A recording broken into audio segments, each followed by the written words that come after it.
Sir sir কিছু ছেলে মিলে একটা মেয়েকে রেপ করছে, আপনি চলুন আপনি চলুন, নাই মেয়েটা মারা যাবে স্যার। কোনো প্রুফ আছে? কি প্রুফ? আমি ওই জায়গায় দাঁড়িয়ে কি ভিডিও করবো? তার মনে নেই?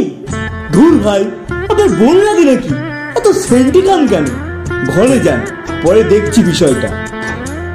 জানতাম জানতাম আপনি এই কথাটাই বলবেন। আরে হতে পারে আমার বোন না, কিন্তু অন্য কারোর তো বোন। ধুর মশাই, যান না এখান থেকে।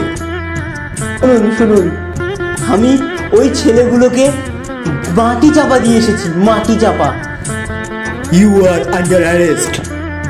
কি প্রুফ? কই প্রুফ? সরি, ভুল হয়ে গেছে। আমি জানি আমি দোষ করেছি, আমি জানি আমি দোষ করেছি। হ্যাঁ, আইন সবার কাছে সমান, তাই আমি নিজের হাতেই স্যারেন্ডার হচ্ছি।